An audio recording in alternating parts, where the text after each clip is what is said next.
का हमारे चैनल में। तो आज की अब हमारी क्लासेस होने वाली है past indefinite tense. Past indefinite tense, तो हम पास्ट इंडेफिनिट टेंस पढ़ाने से पहले आपको हम थोड़ा सा लेके चलते हैं पीछे के साइड में, तो एक बार आप रिवीजन कर लेना इसका। तो जब हमने पढ़ा था प्रेजेंट इंडेफिनिट टेंस, कौन सा पढ़ा था? Present indefinite tense. तो जब हम प्रेजेंट इंडेफिनिट पढ़ रहे थे तो उसमें हमें क्या देखने को मिला था? तो जब हम अफर्मेटिव सेंटेंस में थे तो वहाँ पे हमें वर्ब के फर्स्ट फॉर्म में क्या लगता था? अगर हमारा सिंगुलर है तो, और ही से इट है, तो उनके साथ हम क्या यूज करते थे? ही सी इट एंड सिंगुलर के साथ हम क्या यूज करते थे? वर्ब के फर्स्ट फॉर्म में, फर्स्ट फॉर्म वर्ब का फर्स्ट फॉर्म में क्या करते थे? में यस या ई एस करते थे, ठीक है। लेकिन ये फर्स्ट हो गया। Second, you we they I and plural के साथ वर्ब का फर्स्ट फॉर्म ही लगाते थे, यस या यस नहीं लगाते थे। लेकिन ये किसमें है? हमारा अफर्मेटिव सेंटेंस, ठीक है। दूसरा हम देख रहे हैं इसी का, क्या देख रहे हैं? Negative sentence. इसमें हम क्या कर रहे हैं? हेल्पिंग वर्ब डज या डू का यूज कर रहे हैं। डज हमारा ही सी इट सिंगुलर के लिए हो गया। डू हमारा क्या हो गया? आई वी यू एंड दे। इनके साथ हमारा क्या हो रहा है? एंड प्लूरल के साथ क्या हो रहा है? डू का यूज कर रहे हैं। तो ये तो हमारा हेल्पिंग वर्ब इसके क्या है? Does and do. वर्ब कौन सा होता है? First form. तो ये तो हमारा हो गया कुछ पास्ट प्रेजेंट इंडेफिनिट टेंस का। लेकिन अब हम पीछे की तरफ चलते हैं, तो ये हमारा ऐसा था। अब हम आगे आते हैं पास्ट इंडेफिनिट में। तो इसमें अफर्मेटिव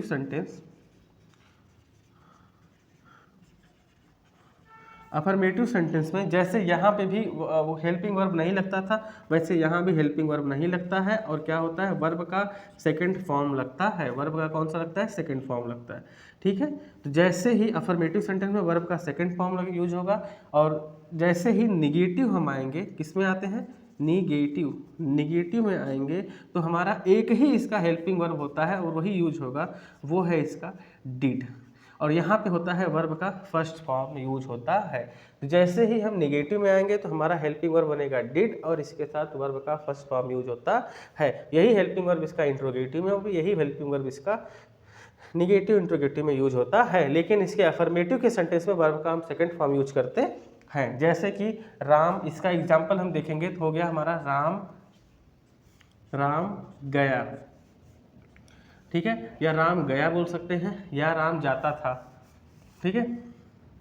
राम गया, तो फिर इसको हम बोलेंगे राम गया का, गया मीन्स जाना, जैसे कि गो, वेंट, गॉन। तो हम यहाँ पे कौन सा सेकंड फॉर्म होगा? राम वेंट, ठीक है। इसमें अगर हम एक देखें तो राम मंदिर जाता, राम मंदिर नहीं जाता था। तो इसका हम सबसे पहले करेंगे क्या? लिखेंगे सब्जेक्ट, राम हो जाएगा इसका। उसके बाद हेल्पिंग वर्ब इसका क्या यूज करेंगे हम? डिड। उसके बाद करेंगे नॉट, जाना मीन्स गो टू टेम्पल, ठीक है। Ram did not go to temple. तो आपको कुछ थोड़ा सा आइडिया इसका लगा होगा, ठीक है। ये हमारा पास्ट इंडेफिनिट और ये है हमारा प्रेजेंट इंडेफिनिट, इन दोनों का हम कंपैरिजन कर रहे थे। तो इसमें भी हमारा जैसे आपको बताया ऐसे ही सारी चीज़ें होती है। अब हम फाइनली कौन सा पढ़ने वाले हैं? Past indefinite tense. अब इसमें हमारा जो प्रीवियस जो रही होंगी सारी क्लासेस, वो पार्शियल थी। इसमें अफर्मेटिव के कुछ 10 मिनट या 7 मिनट के वीडियो होंगे, फिर इंट्रोगेटिव के थे, फिर निगेटिव के थे, ऐसे था। लेकिन अब जो हम पढ़ने वाले हैं उनमें पूरी की पूरी क्लासेस एक ही बारी में होंगे, यानी पास्ट इंडेफिनिट हमारा यहाँ पे होगा, फिर अफर्मेटिव, नेगेटिव और इंट्रोगेटिव एक ही पूरी वीडियो होंगी जो कि आपका आधे से 1 घंटे के बीच में आएंगी, उनमें विथ एग्जाम्पल भी होगा, वैसे ही आपका पूरा कवर अप होगा। ठीक है, तो अब हम स्टार्ट करते हैं यहाँ से पास्ट इंडेफिनिट टेंस। पास्ट में जिन हिंदी वाक्यों के अंत में ता है, ती है, ते है या ये ऐसे शब्द आते हैं वो भी हमारे क्या होते हैं, पास्ट इंडेफिनिट टेंस होते हैं। इनकी जो अफर्मेटिव सेंटेंस है इसमें हम वर्ब का सेकंड फॉर्म यूज करते हैं, लेकिन नेगेटिव सेंटेंस के आते ही हम इसका हेल्पिंग वर्ब डिड यूज करते हैं और वर्ब का फर्स्ट फॉर्म यूज करते हैं। तो सबसे पहले हम इसके बारे में जानते हैं पास्ट इंडेफिनिट टेंस। इसकी पहचान क्या है, हम वो लिखते हैं। इसकी पहचान, जिन हिंदी वाक्यों के अंत में ता था, ती थी, ती थी, ते थे या ये है, ई इत्यादि तथा वर्ब का सेकंड फॉर्म होता है उसे क्या कहेंगे हम, पास्ट इंडेफिनिट टेंस बोलते हैं।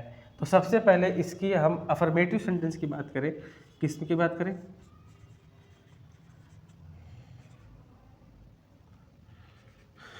Affirmative sentence. अफर्मेटिव सेंटेंस जो होता है इसमें हम हेल्पिंग वर्ब, हमारा हेल्पिंग वर्ब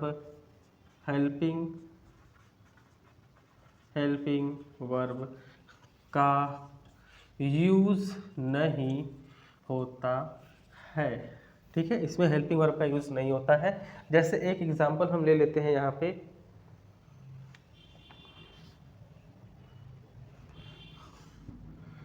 मैं कल कानपुर गया था। तो मैं कल कानपुर गया था, तो इसमें हमारा देखेंगे तो हेल्पिंग वर्ब का यूज नहीं होगा। इसके लिए जो रूल्स बनेंगे वो क्या होंगे हमारे, सबसे पहले सब्जेक्ट लगेगा प्लस वर्ब का सीधा यहाँ पे सेकंड फॉर्म यूज होगा, प्लस ऑब्जेक्ट होगा, प्लस एक्स्ट्रा वर्ड होंगे हमारे। ठीक है, तो ये हमारा इसका बन जाता है रूल, क्योंकि अफर्मेटिव सेंटेंस में हमारा वो हेल्पिंग वर्ब का यूज नहीं होता है, यहाँ पे सिर्फ वर्ब का सेकंड फॉर्म यूज होता है। तो मैं कल कानपुर गया था। तो यहाँ पे एक बात और, आप जब भी कल की बातें होंगी यहाँ पे, तो जो बीता हुआ कल होता है उसको यस्टरडे बोलते हैं, जो आने वाला कल होता है उसको टुमारो बोलते हैं। आज के लिए हम टुडे का यूज करेंगे। मैं कल कानपुर गया था, तो सबसे पहले लिखेंगे आई, उसके बाद कोई भी हेल्पिंग वर्ब नहीं, सीधा वर्ब, वर्ब मीन्स गया, गया का गो, वेंट, सेकेंड फॉर्म क्या होगा, वेंट। आई वेंट, कहाँ गया था वो, कानपुर। आई वेंट कानपुर, कानपुर कब गया था वो, यस्टरडे। ठीक है, मैं कल कानपुर गया था, आई वेंट कानपुर यस्टरडे। तो एक हमारा एक एग्जांपल ऐसे ही खत्म होता है। एक और एग्जांपल ले लेते हैं, रवि गंगा में स्नान किया था। तो सबसे पहले देखेंगे सब्जेक्ट, सब्जेक्ट क्या है हमारा, रवि, रवि। अब इसके अकॉर्डिंग हम हेल्पिंग वर्ब नहीं लगाएंगे क्योंकि हेल्पिंग वर्ब लगता ही नहीं अफर्मेटिव सेंटेंस में, तो सीधा second form Ravi bath, bath का second form bath, bath, bath वही होता है, सेम ही होगा। रवि बाथ इन, कहाँ पे, द गंगा। ठीक है, Ravi bath in the Ganga. एक और एग्जांपल इसी बेस पे हम और ले लेते हैं, जैसे कि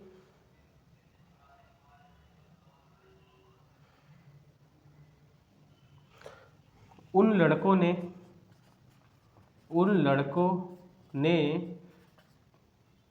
पुस्तकालय में शोर मचाया था। उन लड़कों ने पुस्तकालय में शोर मचाया था, उनके लिए हम करेंगे दोज बॉयज। सीधा अब हम शोर मचाना, मेक अ नॉइस, लेकिन second form made a noise. Those boys made a noise कहाँ मचाया है? इन लाइब्रेरी। ठीक है, those boys made a noise in library. इसी तरीके से एक और हम एग्जांपल ले लेते हैं।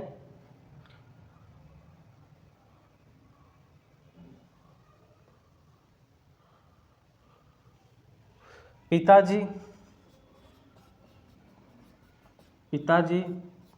सुबह के समय प्रतिदिन टहलते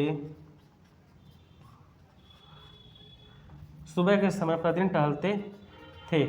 पिताजी सुबह के समय प्रतिदिन टहलते थे। तो लिखेंगे सबसे पहले हम फादर, टहलना walk second for walked, father walked in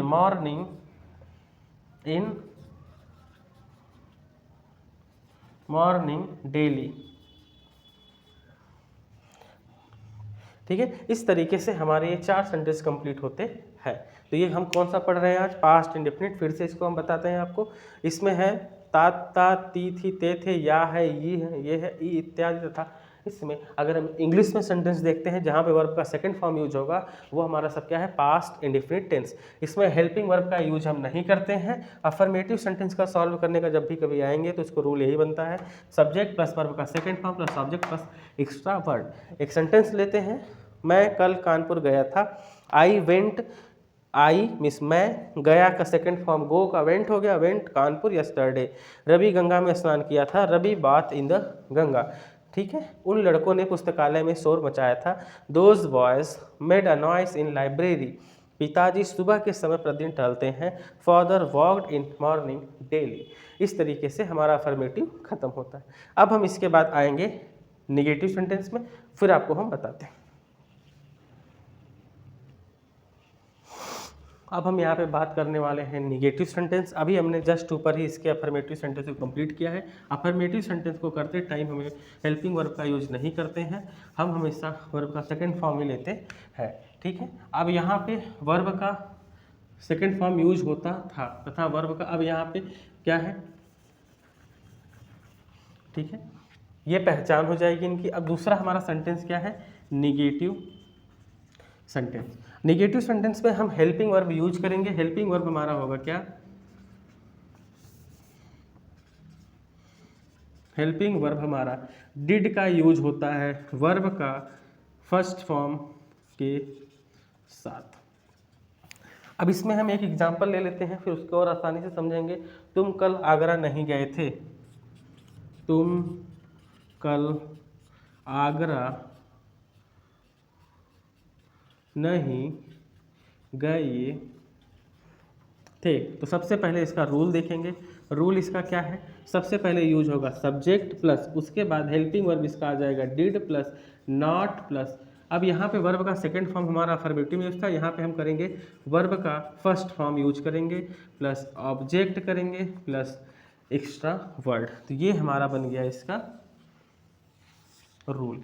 तो सबसे पहले यहाँ पे देखेंगे सब्जेक्ट। सब्जेक्ट क्या है? तुम यानी यू। उसके बाद हम क्या करेंगे? हेल्पिंग वर्ब करेंगे डिड। You did not. ठीक है, यू डिड नॉट कहाँ? Go went gone. तो यहाँ पे हम सेकंड फॉर्म नहीं करेंगे, सीधा कौन सा करेंगे? You did not go to, कहाँ जाना है हमें? आगरा। आगरा कब गया था? तुम कल, पीछे की बातें हैं तो यस्टरडे। तुम कल आगरा नहीं गए थे। You did not go to Agra yesterday. एक और एग्जांपल ले लेते हैं।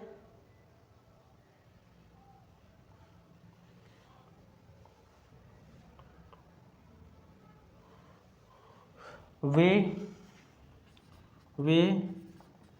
किसी को गाली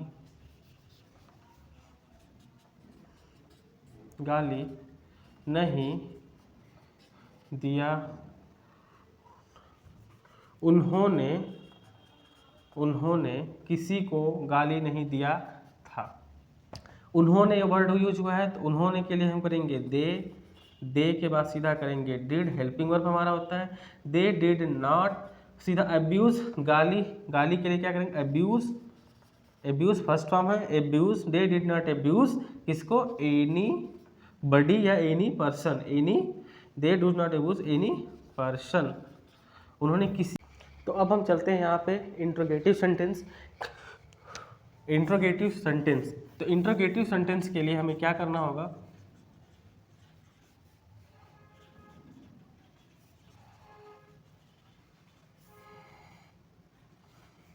इंट्रोगेटिव सेंटेंस, इसमें हमारे इंट्रोगेटिव सेंटेंस में दो तरीका होता है। एक होता है जब क्वेश्चन वर्ड हमारा पहला क्या है, क्वेश्चन वर्ड वाक्य के पहले आए, ठीक है। इसके लिए जो रूल होगा उसको हम सबसे पहले लिखते हैं।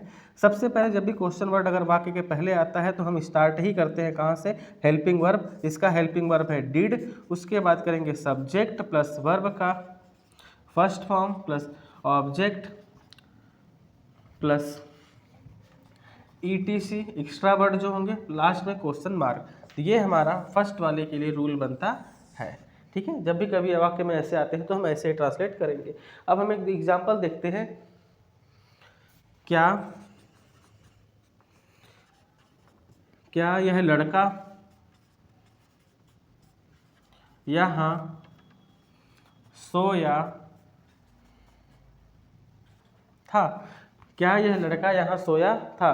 तो क्या यह लड़का यहाँ सोया था? तो जब भी कभी ऐसे सेंटेंस आएंगे जिसमें हमारा क्वेश्चन वर्ड पहले आता है तो हम स्टार्ट ही किससे करेंगे, हेल्पिंग वर्ब से। तो यहाँ पे लिखेंगे डिड, यह लड़का, दिस बॉय, वर्ब का फर्स्ट फॉर्म, सब्जेक्ट हो चुका है हमारा, वर्ब का first form sleep, did this boy sleep, कहाँ पे, यहाँ पे हियर।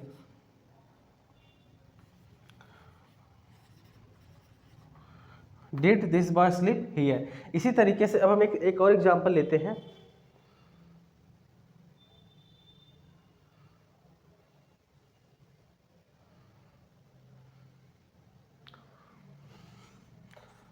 क्या तुम्हारे भाई कल मथुरा गए थे?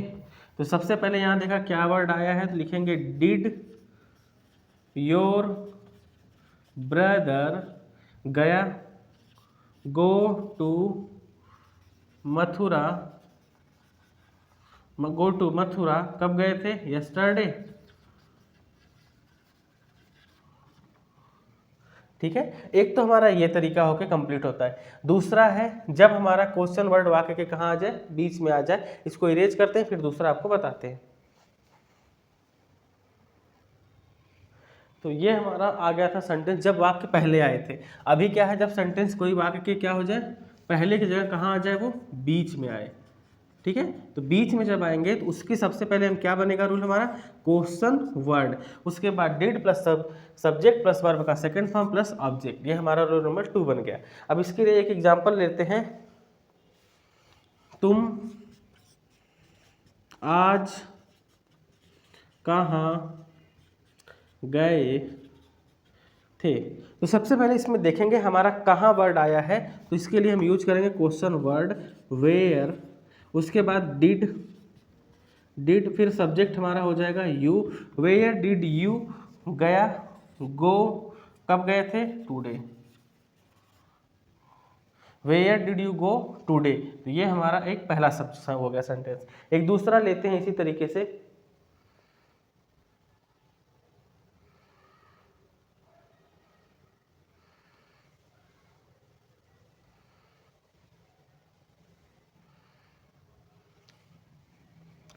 तुम्हारा भाई किसकी पुस्तक चुराया? तुम्हारा भाई किसकी पुस्तक चुराया था? तो किसकी जब भी आएंगे तो लिखेंगे हुज बुक, क्या होगा, हुज बुक, किसकी पुस्तक, डिड, तुम्हारा भाई, योर ब्रदर, चुराया, steal, whose book did your brother steal, ठीक है। नेक्स्ट हम एक और लेते हैं एग्जांपल हमारा।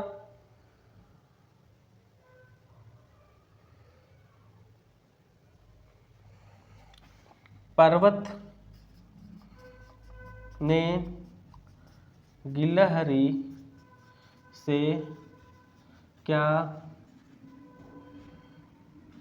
कहा। पर्वत ने गिलहरी से क्या कहा। तो सबसे पहले इसमें देखेंगे क्या शब्द आया है, व्हाट डिड पर्वत द माउंटेन से, कहना say to the squirrel, what did the mountain say to the squirrel. ये तो हमारे आगे इंट्रोगेटिव और दूसरे पार्ट का। अब इसमें हम एक और चीज़ देखेंगे, जब भी कभी अगर वाक्य में हमारे निगेटिव वर्ड आएगा तो सब्जेक्ट के बाद ही हम यहीं पे क्या यूज कर देंगे, नॉट का यूज कर देते हैं। इस तरीके से हमारा इंट्रोगेटिव भी कंप्लीट होता है। साथ में हमारा पास्ट इंडेफिनिट के सारे फॉर्म सेंटेंसेस जो होते हैं वो सब हमने कर लिया है इसी चैप्टर के, मतलब इसको कंप्लीट करने के बाद ही अब इसके हम 2-3 एग्जाम्पल और भी करते हैं, वो इसमें हम सारा ऐड कर लेंगे। ठीक है।